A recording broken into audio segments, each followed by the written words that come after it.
Hello my dear students. मेरा नाम मोहम्मद ज़ीशान हैदर है। आज हम डिस्कस करेंगे काइनेटिक्स का सेकंड लेक्चर। अच्छा, काइनेटिक्स का जो सेकंड लेक्चर है इसके अंदर हमने रेट ऑफ रिएक्शन पहले जो स्टार्ट किया था, अब रेट ऑफ रिएक्शन के ऊपर किस किस चीज़ का इफेक्ट होता है आज हमने वो डिस्कस करना है। यानी इसका मतलब ये हुआ कि हम आज फैक्टर्स डिस्कस करेंगे कि कौन कौन सी ऐसी चीज़ें हैं जिसकी वजह से रेट ऑफ रिएक्शन या स्पीड ऑफ रिएक्शन के ऊपर इफेक्ट होता है। यानी आज हमने क्या करना है, factors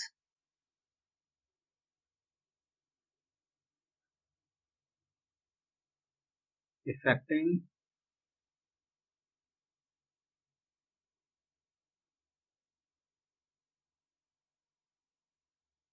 the rate of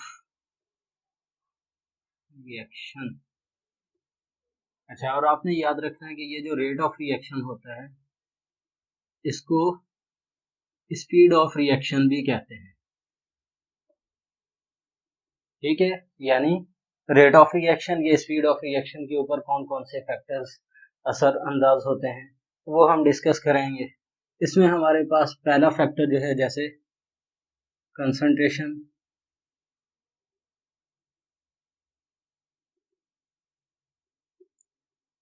of reactants, reactants की कंसंट्रेशन आ गई।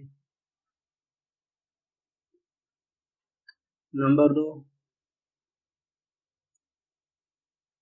प्रेशर आ जाएगा। Number 3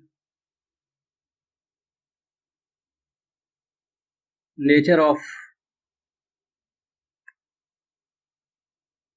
reactants. Number 4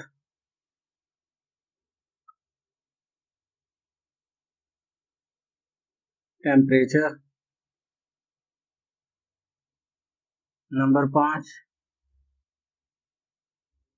size of solid particles, जिसको सरफेस एरिया भी कहते हैं। नंबर 6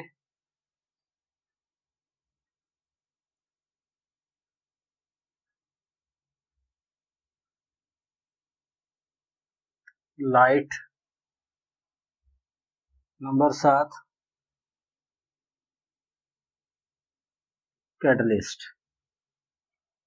यानी ये सारे वो फैक्टर्स हैं जो इसके ऊपर असरअंदाज होते हैं। असल में इंडस्ट्री के अंदर जब कोई केमिस्ट जो है उसकी कोशिश ये होती है कि वो कम से कम वक्त में ज़्यादा से ज़्यादा प्रोडक्ट हासिल करे। यानी क्या करे, कम से कम वक्त में ज़्यादा से ज़्यादा प्रोडक्ट हासिल करे।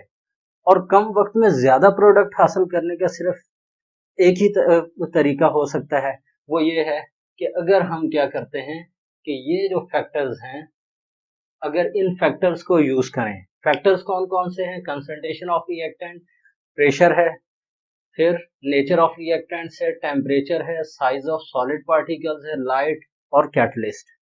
अच्छा, अब इसके अंदर कंसंट्रेशन ऑफ रिएक्टेंट का मतलब क्या है इसमें, यानी हम ये कहेंगे कि जैसे इसको हम वैसे डिटेल में डिस्कस करेंगे लेकिन एक ओवरव्यू कर लेते हैं कि कंसंट्रेशन ऑफ रिएक्टेंट में क्या होगा कि higher the concentration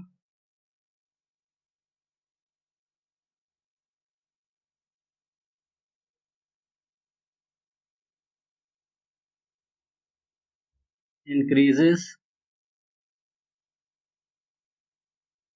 the rate of reaction। In short में ROR लिख देता हूँ रेट ऑफ रिएक्शन के लिए। अच्छा, अब ये जो प्रेशर है, प्रेशर कहाँ पे यूज होगा, जब आपके पास गैसियस रिएक्टेंट्स होंगे।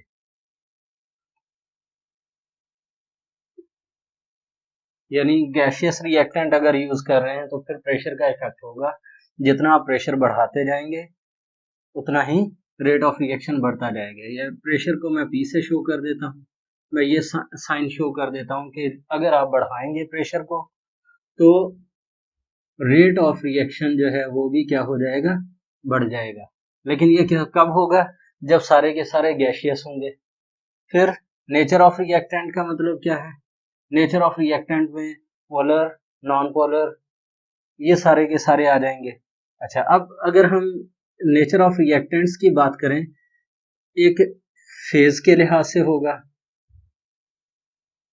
फेज के लिहाज का मतलब क्या है, जैसे गैस, लिक्विड, सॉलिड। अब ये जो गैस के जो मॉलिक्यूल्स होते हैं, ये इतने स्टेबल नहीं होते जितने लिक्विड के होते हैं, और लिक्विड के इतने स्टेबल नहीं होते जितने सॉलिड के होते हैं। तो अब क्या होगा कि रेट ऑफ रिएक्शन जो सबसे ज्यादा होगा वो गैशियस मॉलिक्यूल्स होंगे अगर, दूसरा उससे ज्यादा किसका होगा, लिक्विड, लिक्विड से सॉरी, सबसे कम जो रेट ऑफ रिएक्शन होगा वो सॉलिड का होगा, और उससे ज्यादा लिक्विड का, और सबसे ज्यादा जो रेट ऑफ रिएक्शन होगा वो गैशियस का होगा।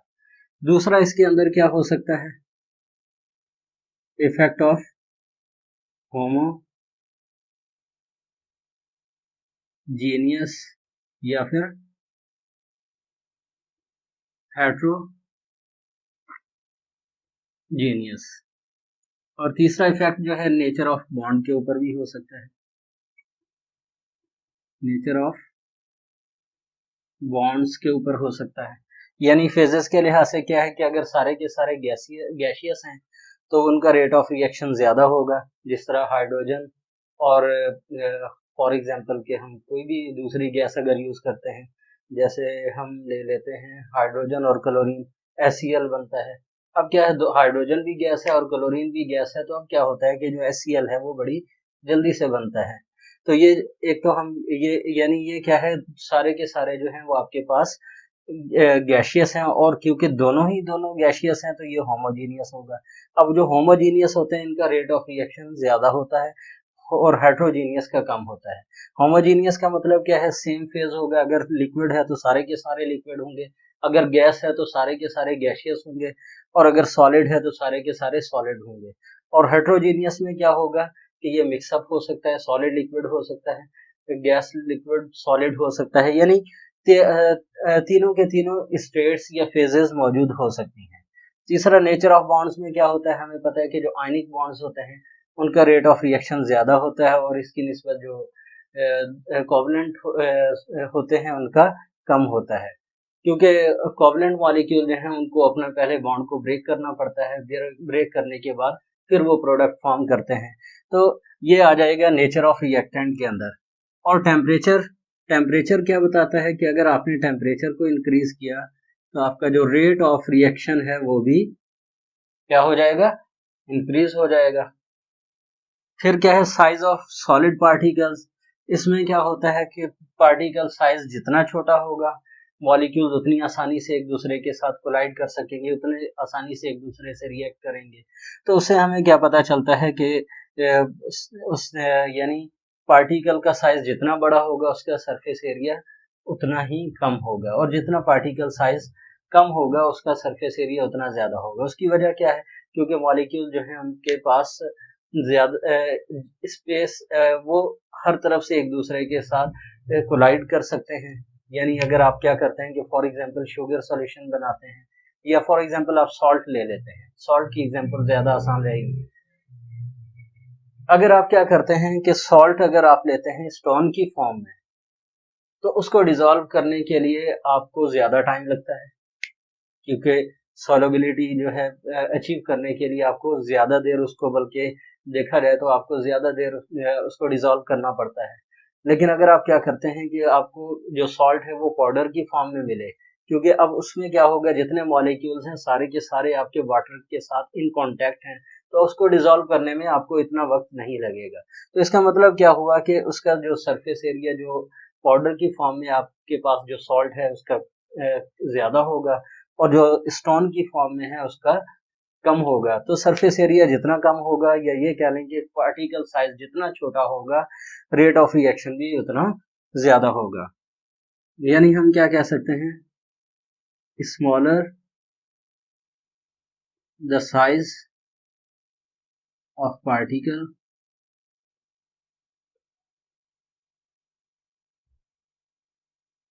Greater the rate of reaction क्या होगा, ज्यादा होगा। फिर क्या है, लाइट है। लाइट के लिए क्या है, जैसे फोटोसिंथेसिस हो गया, या इसके अलावा या आयोडीन का कोई रिएक्शन हो गया, जैसे हाइड्रोजन और आयोडीन है, ये आपस में रिएक्ट करके हाइड्रोजन आयोडाइड बनाते हैं। यानी आपके पास क्या है, हाइड्रोजन और आयोडीन है, ये कंबाइन होके हाइड्रोजन आयोडाइड बनाते हैं। लेकिन अगर आप क्या करते हैं कि इनको रिएक्ट करवाने के लिए आप इनको डार्क में रखते हैं, तो रिएक्शन जो होगा वो स्लो होगा। यानी इसको मैं आपको दो तरीके से बता देता हूँ कि आपने क्या किया कि एक को आपने रखा डार्क के अंदर, डार्क के अंदर रखा, तो अब ये जो होगा ये होगा स्लो रिएक्शन, और ये जो है ये जिसको आपने सनलाइट की मौजूदगी में रखा है वो क्या होगा, वो होगा फास्ट रिएक्शन। तीसरा आपके पास है कैटलिस्ट। कैटलिस्ट क्या करते हैं, ये रेट ऑफ रिएक्शन को इंक्रीज करते हैं। तो अब आपको क्या कर, यानी आप क्या करते हैं कि अगर आप चाहते हैं कि आपकी एनर्जी कंजम्पशन जो है वो कम हो जाए और प्रोडक्ट भी आपको ज्यादा से ज्यादा मिले, तो आप कैटलिस्ट यूज करते हैं। कि कैटलिस्ट क्या करते हैं, ये सरफेस एरिया को कम करते हैं, एक्टिवेशन ऑफ एनर्जी को लो करते हैं, जिसकी वजह से क्या होती है कि प्रोडक्ट जो है वो आप इजीली बना लेते हैं। तो ये तो था एक ओवरव्यू। अब हम इसको डिटेल से करने की कोशिश करते हैं कि ये जो है इन सब का इफेक्ट क्या क्या है। यानी पहले मैंने आपको क्या किया कि सिर्फ और सिर्फ एक ओवरव्यू दिया है। जैसे फॉर एग्जांपल के जो छोटी क्लासेस के स्टूडेंट्स हैं, अगर उनको ज़रूरत हो तो ये छोटा सा जो ओवरव्यू है उनके काम आ जाएगा। लेकिन अगर आप इसको थोड़ी सी, अगर आप बड़ी क्लास में स्टडी कर रहे हैं, जैसे कि फॉर एग्जांपल के आप इंटरमीडिएट लेवल या ग्रेजुएशन लेवल में कर रहे हैं, फिर आपको जो है हर चीज़ को डिटेल से स्टडी करना होगा। हमने एक ओवरव्यू तो ले लिया है कि ये जितने भी फैक्टर्स हैं ये किस तरीके से असरअंदाज होते हैं रेट ऑफ रिएक्शन या स्पीड ऑफ रिएक्शन के ऊपर। अब हम इसको डिटेल से स्टडी करने की कोशिश करते हैं। डिटेल से हम कैसे स्टडी कर सकते हैं, सबसे पहला एक फैक्ट लेते हैं कंसंट्रेशन ऑफ रिएक्टेंट।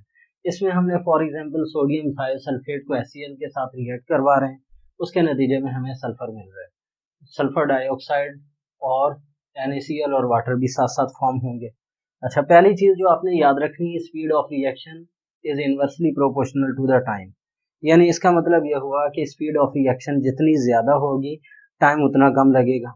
यानी हमने क्या करना है कि कम वक्त में ज्यादा से ज्यादा प्रोडक्ट लेनी है, तो इसका मतलब यह है कि रिएक्शन स्पीड ऑफ रिएक्शन या रेट ऑफ रिएक्शन जो है ये फास्ट होना चाहिए। अच्छा, इसकी एग्जांपल हम किस तरह से लेते हैं कि फॉर एग्जांपल कि हमारे पास एक फ्लास्क है। अच्छा, अब ये जो फ्लास्क है, इस फ्लास्क के अंदर आपने क्या किया, इसके अंदर आपने Na2S2O3 और HCl आपने ऐड करवा दिया। अब आपने जब ये काम किया, अब आप सॉलिड आपने क्या, आपको पता है कि जब आपने सोडियम थायोसल्फेट को HCl के साथ रिएक्ट करवाया तो उसके नतीजे में आपको सल्फर मिल रहा है। अब आपने क्या किया, फॉर एग्जांपल कि आपने नीचे इलेक्ट्रिकल बैलेंस लगा दिया। किस लिए लगा दिया, ताकि जो है जैसे फॉर एग्जांपल कि हमारे पास सल्फर डाइऑक्साइड जो है वो निकलता रहेगा।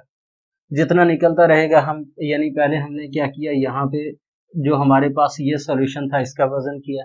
फिर आपने क्या किया कि जब आपस में रिएक्ट करवाने से पहले, फिर बाद में जब आप सल्फर निकलता जाएगा तो उसका डेफिनेटली उसका जो मास है वो कम होता जाएगा, तो आपको पता चलता जाएगा कि रिएक्शन किस तरीके से प्रोसीड हो रहा है।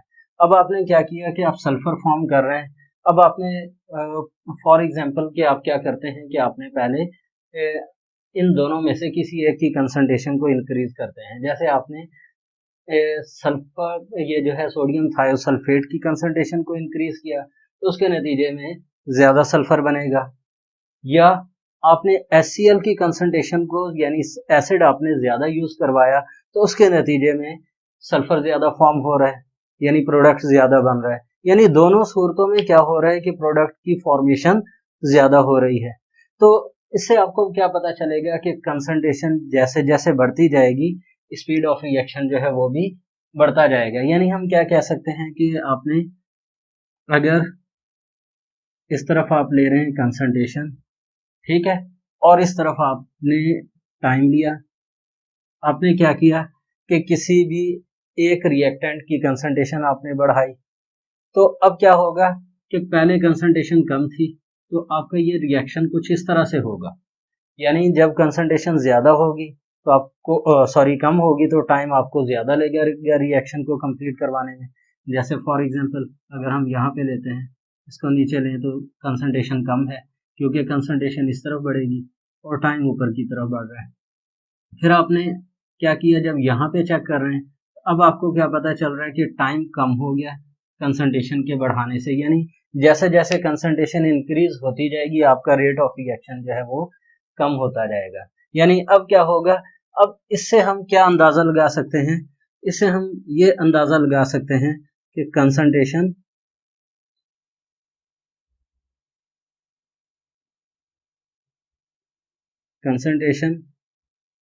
Of reactants is directly proportional to the speed of reaction या rate of reaction। ये रेट ऑफ रिएक्शन के डायरेक्टली प्रोपोर्शनल है। कंसंट्रेशन ऑफ रिएक्टेंट्स का मतलब क्या है, अगर हम इसके लिहाज से करें तो हम लिखेंगे concentration of Na2S2O3 is directly proportional to the rate of reaction। अगर हम इसके लिहाज से करें हम लिखेंगे concentration of HCl is directly proportional to the rate of reaction। यानी किसी भी एक रिएक्टेंट की कंसंट्रेशन अगर आप बढ़ा देते हैं तो उसके नतीजे में क्या होगा कि आपका जो रेट ऑफ रिएक्शन है वो भी इंक्रीज हो जाएगा। यानी अब ये क्या है, ये जो एग्जांपल है इससे आपको ये समझ में आ गया होगा कि यानी अगर आप क्या करते हैं कि रिएक्टेंट, किसी भी एक रिएक्टेंट की कंसंट्रेशन को अगर आप इंक्रीज कर देते हैं तो उसके नतीजे में क्या होगा कि आपका जो रेट ऑफ रिएक्शन है वो बढ़ जाएगा। लेकिन ऐसा क्यों होता है, वो इस वजह से होता है कि जब आपने फॉर एग्जांपल के ये जो है इसके अंदर आपने जो वॉल्यूम आपने यूज किया था वो 100 ml किया था, इसका वॉल्यूम टोटल जो है वो 100 ml रहेगा। लेकिन आप क्या करते हैं, किसी एक की कंसंट्रेशन को जब बढ़ाएंगे तो मॉलिक्यूल्स करीब करीब आ जाएंगे, और जब मॉलिक्यूल्स एक दूसरे के करीब करीब आएंगे तो करीब करीब आने की वजह से कोलिजन ज्यादा होगी। अच्छा, आपने एक और बात याद रखनी है कि कोलिजन में भी इफेक्टिव कोलिजन जो होगी, इफेक्टिव कोलिजन का मतलब क्या है कि वो कोलिजन जिसके जरिए प्रोडक्ट फॉर्म हो। तो इफेक्टिव कोलिजन जितनी ज्यादा होगी उतना ही प्रोडक्ट ज्यादा बनेगी और उतना ही कम टाइम लगेगा ये प्रोडक्ट को फॉर्म करने में। तो इससे यानी क्या होगा कि आप अगर सोडियम थायोसल्फेट की कंसंट्रेशन बढ़ा रहे हैं तो इनके मॉलिक्यूल्स करीब करीब आ जाएंगे। जब करीब करीब आएंगे तो वो ज्यादा मॉलिक्यूल जो है वो HCl के साथ कोलिजन करेंगे, जिसके नतीजे में प्रोडक्ट बनेगी, जैसे सल्फर बनेगा या जो भी आपको चाहिए होगी वो वाली प्रोडक्ट आप ज्यादा से ज्यादा हासिल करेंगे। या आपने HCl की कंसंट्रेशन बढ़ाई तो HCl के मॉलिक्यूल्स ज्यादा हो गए और करीब करीब हो गए तो वो इजीली सोडियम थायोसल्फेट के मॉलिक्यूल के साथ कोलाइड कर सकते हैं और कोलिजन के नतीजे में प्रोडक्ट फॉर्म होगी। यानी क्या होगा कि जब कंसंट्रेशन हम बढ़ाते हैं तो मॉलिक्यूल्स क्लोजर हो जाते हैं और कोलिजन के चांसेस बढ़ जाते हैं। यही वजह है कि कंसंट्रेशन बढ़ने से क्या होता है, रेट ऑफ रिएक्शन या स्पीड ऑफ रिएक्शन जो है वो भी इंक्रीज हो जाता है। अच्छा, अब हमारे पास जो सेकंड इफेक्ट है वो क्या है, प्रेशर का है। प्रेशर का क्या होगा, what is the effect of pressure.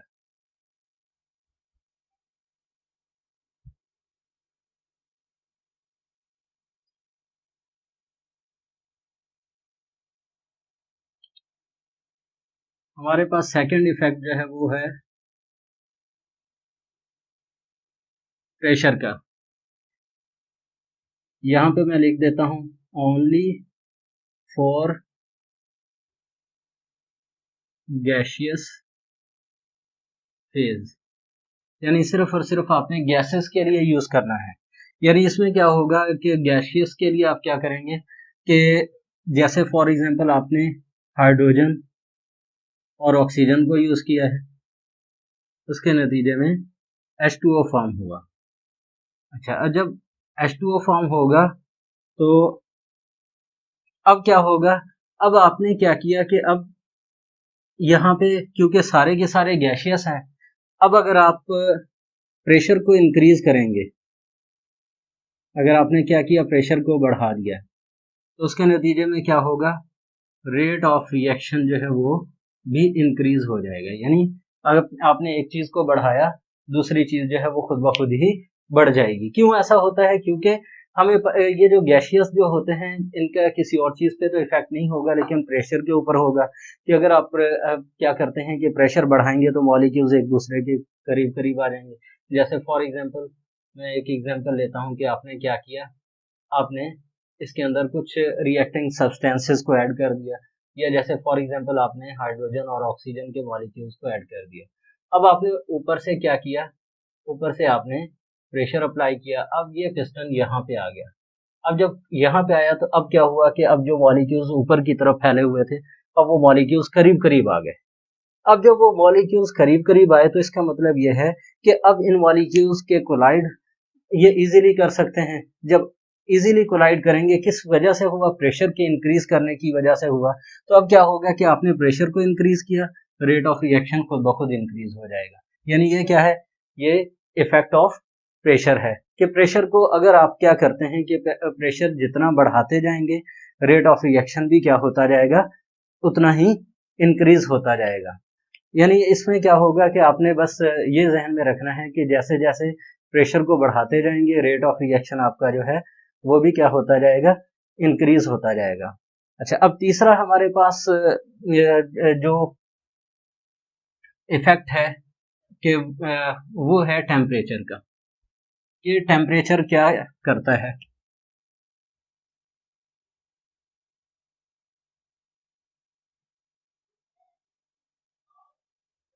Temperature का, टेम्परेचर क्या होगा, ये भी यही है कि अगर आपने टेम्परेचर को इंक्रीज किया तो उसके नतीजे में रेट ऑफ रिएक्शन जो है वो क्या हो जाएगा, इंक्रीज हो जाएगा।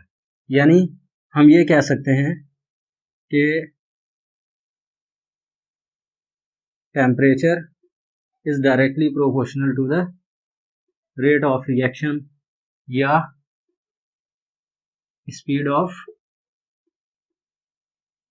रिएक्शन के हो जाएगा। जैसे फॉर एग्जांपल आपने क्या किया, 10 डिग्री टेम्परेचर को राइज किया, तो उसके नतीजे में रेट ऑफ रिएक्शन क्या हो जाएगा, डबल हो जाएगा। हमेशा याद रखिएगा कि जब आपने अक्सर देखा होगा कि जब आप कोई एक्सपेरिमेंट करते हैं तो आपको यह कहा जाता है कि जो मौजूदा आपका जो टेम्परेचर है उससे आपने 10 डिग्री टेम्परेचर राइज करना है। वो किस वजह से होता है? क्योंकि 10 डिग्री टेम्परेचर राइज करने के ऊपर एक मेजरेबल इफेक्ट होता है। यानी थर्मोडायनामिकली इसको प्रूव किया गया है कि अगर आप क्या करते हैं कि टेम्परेचर को 10 डिग्री तक राइज करेंगे तो फिर मेजरेबल चेंज आएगा। यानी वो चेंज आएगा जिसको आप मेजर कर सकें। फॉर एग्जांपल आप कम टेम्परेचर को भी अगर बढ़ाएंगे, यानी 10 से कम टेम्परेचर बढ़ाते हैं तो उसकी रेट ऑफ रिएक्शन तो इंक्रीज होगा या कोई भी चेंज तो आएगा रिएक्शन के अंदर, लेकिन वो इतना मेजरेबल नहीं होगा। इसीलिए ज्यादातर 10 डिग्री तक कहा जाता है। अब आपने क्या किया, फॉर एग्जांपल कि आपने 20 डिग्री टेम्परेचर था, अब आपने उसको कम करके 10 डिग्री कर दिया। अब यहाँ पे रेट ऑफ रिएक्शन जो भी होगा, यहाँ पे आके इसका क्या हो जाएगा, हाफ हो जाएगा। फिर आपने क्या किया, इसको 0 डिग्री कर दिया, यानी 10 डिग्री और राइज कर दिया। अब क्या होगा, यहाँ पे जो टेम्परेचर, यहाँ पे जो रेट ऑफ रिएक्शन होगा, ये इसका भी हाफ हो जाएगा। यानी ये वाला जो है इसका भी, इस वाले का भी हाफ हो जाएगा। यानी क्या होगा कि हम ये हो गया। यानी मेन आपने जो याद रखना है वो ये है कि टेम्परेचर जो है, टेम्परेचर का भी डायरेक्ट रिलेशन है कि जितना आप टेम्परेचर बढ़ाते जाएंगे, रेट ऑफ रिएक्शन भी उतना ही इंक्रीज होता जाएगा, और टेम्परेचर को आप जितना कम करते जाएंगे, रेट ऑफ रिएक्शन उतना ही कम होता जाएगा। यानी इसका मतलब ये हुआ कि इसका भी क्या है, एक डायरेक्ट रिलेशन है। और ये जो है आपने खास तौर पे इस चीज को जहन में रखना है। ये इसका जो चौथा इफेक्ट है वो नेचर ऑफ रिएक्टेंट है। नेचर ऑफ रिएक्टेंट का मैंने आपको बताया था कि ये नेचर ऑफ रिएक्टेंट 3 तरह की हो सकती है।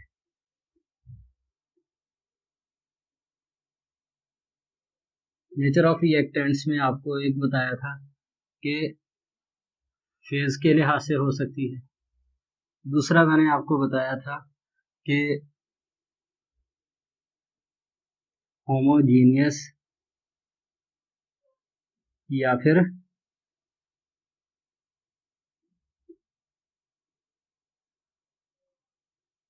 हेट्रोजीनियस के लिहाज से हो सकता है। तीसरा हो सकता है नेचर ऑफ बॉन्ड कह लें या पोलर और नॉन पोलर के लिहाज से। अच्छा, अब इसमें पहला क्या फेजेस है। फेजेस का मतलब क्या है कि जैसे गैस, लिक्विड और सॉलिड। जो गैसियस मॉलिक्यूल्स होते हैं, क्योंकि ये इजीली कोलाइड कर सकते हैं एक दूसरे के साथ, जब इजीली कोलाइड कर सकते हैं तो इनका जो रेट ऑफ रिएक्शन है वो सबसे ज़्यादा होगा। यानी हम इसको लिख सकते हैं order of rate of reaction. कि order of rate of reaction में क्या होगा कि गैसियस मॉलिक्यूल्स, यानी अगर सारे के सारे गैसियस मॉलिक्यूल्स हैं, उनका रेट ऑफ रिएक्शन सबसे ज़्यादा होगा, उनसे कम लिक्विड का होगा और लिक्विड से भी कम जो है वो सॉलिड मॉलिक्यूल्स का होगा। तो अब ये जो है, अब इसको आप इस तरह से समझ लें, ये हो गया कि यानी आपने क्या याद रखना है कि गैसियस मॉलिक्यूल्स का रेट ऑफ रिएक्शन सबसे ज़्यादा, लिक्विड का उससे कम और सॉलिड का सबसे कम। अब दूसरा मैंने क्या बताया था आपको कि होमोजीनियस या हेट्रोजीनियस के लिहाज से भी रेट ऑफ रिएक्शन का इफेक्ट होता है। होमोजीनियस का मतलब क्या है, अगर सारे के सारे गैसेस हैं, जैसे मैंने आपको एग्जांपल दी थी कि फॉर एग्जांपल कि आप क्या करते हैं कि हाइड्रोजन ले लें या क्लोरीन ले लें और HCl फॉर्म करें। अब क्या है, ये भी गैस है, ये भी गैस है।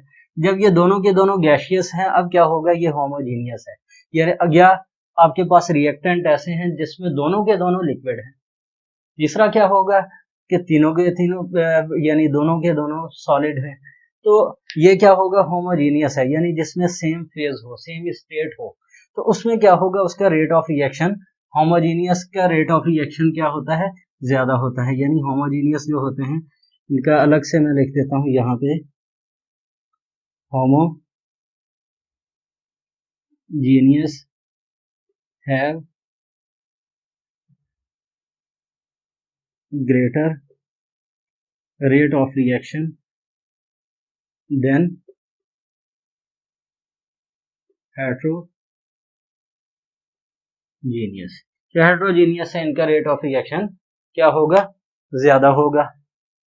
अब इसके एग्जाम्पल हम कैसे लेते हैं कि जैसे फॉर एग्जाम्पल आप क्या करना चाहते हैं, आप चाय बनाना चाहते हैं। चाय बनाने के लिए आप क्या करेंगे, दूध, चीनी, पत्ती सारा कुछ आपने एक ही बर्तन के अंदर डाला। डालने के बाद जब आपने इसको रखा तो अब वो जल्दी नहीं बन सकता। फिर हमें क्या करना पड़ता है, हमें टेम्परेचर वाला इफेक्ट यूज करना पड़ता है, टेम्परेचर देना पड़ता है, फिर कहीं जाके बनता है। क्योंकि हेट्रोजीनियस है तो वो खुद ब खुद रिएक्शन नहीं कर सकता। लेकिन गैसियस में क्या है कि गैसियस रिएक्टेंट को आपने मिलाया, वो खुद ब खुद भी रिएक्शन कर सकते हैं क्योंकि उनका रेट ऑफ रिएक्शन फास्ट है। लेकिन हेट्रोजीनियस में रेट ऑफ रिएक्शन फास्ट नहीं होता। अब हम बात करें अगर पोलर, नॉन पोलर या आयनिक की। आयनिक मैंने अलग से क्यों लिखा, क्योंकि पोलर और नॉन पोलर ज्यादातर आप कोवेलेंट के अंदर यूज करते हैं। आयनिक जो होते हैं, सबसे पहले आयनिक को देख लेते हैं। आयनिक का जो रेट ऑफ रिएक्शन होता है वो सबसे ज्यादा होता है। वो कैसे, आपने रिएक्टेंट को कंबाइन किया और प्रोडक्ट बन गई। यानी आप क्या करते हैं, जैसे ही इनको कंबाइन करते हैं फौरन से रिएक्शन हो जाता है। तो आयनिक में तो ये होगा, जैसे फॉर एग्जांपल कि आप क्या करते हैं, HCl यूज कर लिया। हाँ, जैसे HCl आपने यूज किया और साथ आपने AgNO3 लिया। अब इसने AgCl और HNO3 बना दिया, यानी पॉजिटिव नेगेटिव पॉजिटिव नेगेटिव। अब ये डायरेक्ट ही रिएक्शन बड़ी फास्ट करते हैं। लेकिन अगर हम क्या करते हैं, पोलर मॉलिक्यूल लेते हैं। पोलर क्या होते हैं, जैसे फॉर एग्जांपल कि आपके पास या मॉलिक्यूलर फॉर्म में आप लेते हैं, जैसे हाइड्रोजन हो गया और नाइट्रोजन हो गया। अब ये क्या है, अब ये दो अलग अलग मॉलिक्यूल्स हैं, ये क्या फॉर्म कर रहे हैं, NH3। अब जब ये NH3 फॉर्म कर रहे हैं तो अब क्या होगा कि ये जो है ये मॉलिक्यूलर फॉर्म में है। जब मॉलिक्यूलर फॉर्म में है तो इनका जो रेट ऑफ रिएक्शन है वो स्लो होता है। फिर आपको क्या करना पड़ता है, आप इनको प्रेशर देना पड़ता है या आपको टेम्परेचर देना पड़ता है, जिसकी वजह से रेट ऑफ रिएक्शन फास्ट होता है। यानी आपने याद रखना है कि अगर हम इसका भी ऑर्डर बनाएं तो order of rate of reaction अगर हम बनाते हैं तो सबसे ज़्यादा आयनिक का, फिर कोवलेंट के अंदर पोलर आएगा, फिर नॉन पोलर आएगा। यानी जितनी पोलैरिटी ज़्यादा होगी, जितना आयनिक करैक्टर ज़्यादा होगा, रेट ऑफ रिएक्शन उतना ही ज़्यादा होगा। अच्छा, अब हमने क्या डिस्कस किया, नेचर ऑफ रिएक्टेंट। अच्छा, नेचर ऑफ रिएक्टेंट के बाद अब हमारे पास जो पांचवा हमारे पास जो इफेक्ट है वो है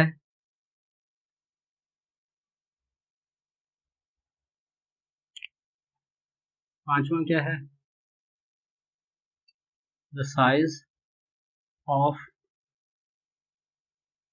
solid particles,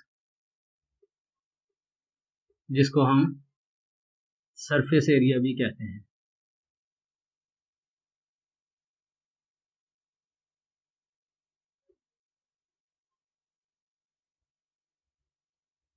smaller size greater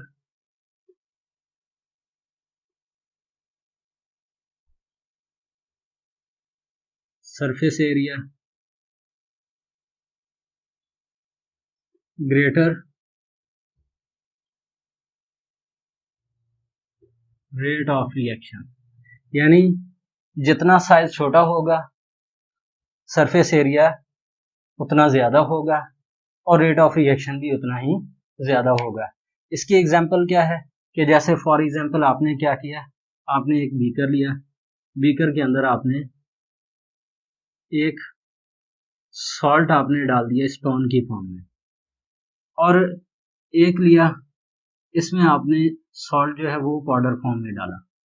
तो कौन सा जल्दी डिजॉल्व होगा? डेफिनेटली ये वाला होगा, क्योंकि इसमें क्या होगा, जैसे फॉर एग्जांपल कि ये है, ये हम सपोज कर लेते हैं कि ये हमारे पास एक स्टोन की फॉर्म में। अब क्या होगा, इसके ये जो ऊपर की जो सरफेस है ये सिर्फ और सिर्फ सॉल्वेंट के साथ रिएक्ट करेगी, अंदर का हिस्सा नहीं करेगा। अंदर का कब करेगा, हम इसको क्रश करके बिल्कुल बारीक कर दें। अब क्या होगा, सारे के सारे मॉलिक्यूल्स रिएक्ट करेंगे। जब सारे के सारे मॉलिक्यूल्स रिएक्ट करेंगे तो डेफिनेटली सरफेस एरिया ज्यादा यूज होगा। अब इसमें क्योंकि सिर्फ अपर सरफेस एरिया यूज होगा तो इस वजह से इसको काफी ज्यादा टाइम लगेगा। या आप दूसरी एग्जांपल ये ले लें कि जैसे फॉर एग्जांपल आप क्या करते हैं कि शुगर को अगर आप वाटर के अंदर डिजोल्व करते हैं, क्योंकि शुगर छोटे छोटे पीसेस में होता है, वो जल्दी डिजोल्व हो जाएगा। लेकिन इसकी जगह अगर आप गुड़ लेते हैं, गुड़ क्योंकि एक बड़ा टुकड़ा है तो वो जल्दी डिजोल्व नहीं होगा। तो उस क्यों नहीं होगा, क्योंकि उसका जो सरफेस एरिया है वो कम है। तो आपने याद रखना है कि पार्टिकल साइज जितना छोटा होगा रेट ऑफ रिएक्शन उतना ही ज्यादा होगा। सिक्स्थ इफेक्ट जो है, फैक्टर जो है वो है लाइट का। लाइट में क्या है कि जैसे फोटोसिंथेसिस का प्रोसेस है। अच्छा, अब ये जो क्लोरोफिल बनने के लिए जो फोटोसिंथेसिस का प्रोसेस होता है, इसके लिए आपको लाइट की ज़रूरत होती है। अगर आप लाइट इसमें यूज़ ना हो तो इसका मतलब ये है कि फोटोसिंथेसिस का रिएक्शन नहीं होगा। इसी तरह से जैसे हाइड्रोजन और क्लोरीन कंबाइन होके HCl बनाते हैं। लेकिन अगर आप क्या करते हैं कि H2 और Cl2 जो है इसको अगर आपने लाइट प्रोवाइड नहीं की तो रिएक्शन नहीं होगा। अच्छा, हो सकता है कि शायद आप भी थक गए हों, तो अब एक काम करते हैं, अब लास्ट वाला करके फिर हम इस लेक्चर को यहाँ पे ख़त्म करते हैं। यानी ये इफेक्ट ऑफ लाइट जो है, इसमें तो ये है कि ये सिर्फ ये डिपेंड करेगा कि आप लाइट अगर या तो सनलाइट दें, अगर सनलाइट नहीं दे सकते तो उस सूरत में फिर आप क्या करेंगे, कौन सी लाइट देंगे, आप बल्ब की लाइट दे सकते हैं, वो भी, उसको भी यूवी लाइट कहा जाता है। सबसे लास्ट है कैटलिस्ट। कैटलिस्ट, पहली चीज तो ये है कि ये होते क्या हैं, कैटलिस्ट होते क्या हैं। ये हैं those substances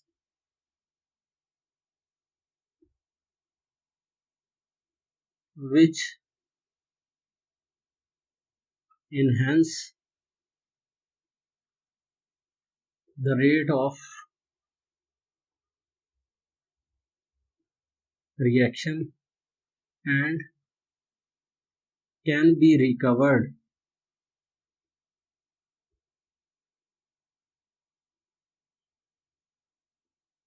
after the reaction। यानी इनका सबसे बड़ा एडवांटेज क्या होता है कि ये रिएक्शन को इनहेंस करते हैं लेकिन खुद उसका पार्ट नहीं बनते, एंड में इनको रिकवर किया जा सकता है। यानी आप क्या करते हैं कि रेट ऑफ रिएक्शन अगर आप बढ़ाना चाहते हैं तो बढ़ाने के लिए आपको कैटलिस्ट ज़्यादातर हेल्प करते हैं। वो किस तरह से हेल्प करते हैं, क्योंकि ये क्या करते हैं, रेट ऑफ रिएक्शन को तो बढ़ाते हैं लेकिन बाद में इनको रिकवर भी किया जा सकता है। इसके ये ज़्यादातर होते क्या हैं, ये जो है ये ज़्यादातर या तो ट्रांजिशन मेटल्स होती हैं, ट्रांजिशन मेटल्स और देयर कंपाउंड्स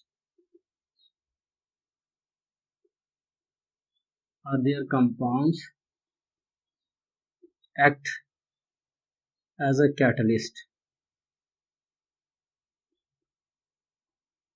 ठीक है, यानी ये बिल्कुल इसी तरह से है जैसे आप पढ़ते हैं। पढ़ने के लिए अब क्या होता है कि आप टीचर जो है वो आपको पढ़ाता है, समझाता है, आपकी हेल्प करता है, लेकिन बाद में वो जो है वो अलग हो जाता है। यानी देखा जाए तो टीचर आपके लिए एज अ कैटलिस्ट वर्क करता है कि वो जो है वो क्या करता है, आपके रेट ऑफ रिएक्शन को फास्ट करता है, क्योंकि आप खुद से समझने की कोशिश करते हैं तो आपको समझ नहीं आता, तो आपका स्टडी का रेट ऑफ रिएक्शन जो है वो स्लो होता है। लेकिन टीचर जो है वो क्या करता है, आपके रेट ऑफ रिएक्शन को इन्हेंस कर देता है। इन्हेंस करने के नतीजे में क्या होता है कि आप जो है आपको कम वक्त में ज़्यादा से ज़्यादा आप स्टडी कर पाते हैं। लेकिन अगर आप खुद से करना चाहें, आपको समझ नहीं आता, समझ ना आने की वजह से क्या होता है कि आपका जो रेट ऑफ रिएक्शन है वो स्लो हो जाता है। अच्छा, इसी तरह से अब इसमें क्या होता है कि ट्रांजिशन मेटल्स या इनके जो कंपाउंड्स होते हैं वो एज अ कैटलिस्ट एक्ट करते हैं। अगर ट्रांजिशन मेटल की बात की जाए तो जैसे प्लेटिनियम हो गया, या इसके अलावा आपके पास निकल हो गया, आयरन हो गया, या वैनेडियम 5 ऑक्साइड जिसे V2O5 कहते हैं। आपको याद होगा कि ये जो जब आप इनकी बात करते हैं या इनके रिएक्शंस की बात करते हैं, प्लेटिनियम आप नाइट्रोजन मोनो ऑक्साइड जो है उसको यूज़ करते हैं, और निकल जो है वो आप हाइड्रोजिनेशन में यूज़ करते हैं। तो इसी तरह से अब क्या करते हैं कि जैसे V2O5 आप कॉन्टैक्ट प्रोसेस के अंदर यूज़ करते हैं, तो ये क्या करते हैं कि ये जो कैटलिस्ट होते हैं ये क्या करते हैं, रेट ऑफ रिएक्शन को इन्हेंस करते हैं, यानी रेट ऑफ रिएक्शन को बढ़ा देते हैं, और आफ्टर द रिएक्शन इनको रिकवर भी किया जा सकता है। यानी इसका मतलब ये हुआ कि ये क्या करते हैं, एनर्जी कंजम्पशन जो है इसको कम करते हैं। यानी अगर फॉर एग्जांपल के कोई रिएक्शन अगर 1000 डिग्री सेल्सियस पे होता है, वो अगर कम हो गया 400 डिग्री सेल्सियस पे हो जाए तो आपकी एनर्जी कंजम्पशन कम होगी। तो एक तो ये हो गया, और दूसरा ये क्या करते हैं, lower the activation of energy, यानी ये एनर्जी रिक्वायरमेंट को भी कम कर देते हैं। जैसे फॉर एग्जांपल ये एक बैरियर है, अब आप जैसे फॉर एग्जांपल आप यहाँ ये जो बैरियर है यहाँ से आपने जंप लगाना है। आप जंप कैसे लगाएंगे, यानी आप इतनी एनर्जी यूज करें कि इस जंप को क्रॉस कर लें। तो इस तरह से ये आपने इस बैरियर को जो क्रॉस किया है, ये जो एनर्जी आपने लगा के इसको क्रॉस किया है वो है एक्टिवेशन ऑफ एनर्जी। यानी इन शॉर्ट हम ये कहेंगे the minimum amount of energy required to complete a reaction, कि किसी रिएक्शन को कंप्लीट करने के लिए जो आपको मिनिमम अमाउंट ऑफ एनर्जी चाहिए होती है वो क्या करती है, वो मिनिमम अमाउंट ऑफ एनर्जी जो है उसको एक्टिवेशन ऑफ एनर्जी कहते हैं। अच्छा, अब ये जो आपने फॉर एग्जांपल अगर कोई रिएक्शन करवाया है विदाउट कैटालिस्ट, वो ये होगा। लेकिन अगर क्या होता है कि आपकी जो एक्टिवेशन ऑफ एनर्जी को ही लोअर कर दे वो, यानी आपको कम एनर्जी चाहिए हो, ये कब होगा? अगर आपने कैटलिस्ट कैटलिस्ट यूज किया है। यानी कैटलिस्ट क्या करता है? आपकी एक्टिवेशन ऑफ एनर्जी की रिक्वायरमेंट को कम कर देता है। आपकी एनर्जी कंजम्पशन, यानी अगर कोई 1000 टेम्परेचर पे अगर कोई रिएक्शन हो रहा है तो वो 400 डिग्री सेंटीग्रेड पे हो जाता है। तो ये क्या करते हैं कि कैटलिस्ट इस तरीके से एक्टिवेशन ऑफ एनर्जी और एनर्जी कंजम्पशन को कम कर देते हैं, जिसकी वजह से आपकी इलेक्ट्रिसिटी का बिल भी कम आता है। यानी आप क्या करते हैं कि कम टाइम और कम पैसे के अंदर ज़्यादा से ज़्यादा प्रोडक्ट हासिल कर लेते हैं, और उसके लिए आपको जो सबसे ज़्यादा फ़ायदा देता है वो कैटलिस्ट देता है। और इसका दूसरा बड़ा एडवांटेज क्या है कि ये आफ्टर द रिएक्शन रिकवर हो जाता है। यानी यानी हम क्या कह सकते हैं कि catalyst can be used again and again, कि आप इसको दोबारा दोबारा यूज भी कर सकते हैं। किस वजह से? क्योंकि आप उसको रिकवर कर लेते हैं। जब रिकवर कर लेते हैं तो आप दोबारा से भी इसको यूज कर सकते हैं। यानी कैट देखा जाए तो इसमें हमें कैटलिस्ट सबसे ज्यादा फायदा देता है कि आपने एक बार खरीदा, खरीदने के बाद आपने रिएक्शन करवाना है, रिएक्शन करवाएं, उसने आपकी एनर्जी की रिक्वायरमेंट को कम कर दिया, आपकी एक्टिवेशन ऑफ एनर्जी को लोअर कर दिया, और आफ्टर द रिएक्शन फिर रिकवर हो गया। जब रिकवर हो गया तो फिर दोबारा से आप इसको यूज कर सकते हैं। अच्छा, आपको उम्मीद है कि ये पूरा टॉपिक जो है वो सही से समझ आ गया होगा। इसके अंदर हमने मुख्तलिफ फैक्टर्स को पढ़ा था और फैक्टर को समझने की कोशिश की, और उससे ये पता चला कि हम अगर इंडस्ट्री में या कहीं भी काम करते हैं, हम अपने टाइम को कैसे सेव कर सकते हैं, अपनी एनर्जी रिक्वायरमेंट को कैसे बढ़ा सकते हैं। तो ये जो है ये सारी की सारी चीज़ें हमें इस लेक्चर में समझ आ गई।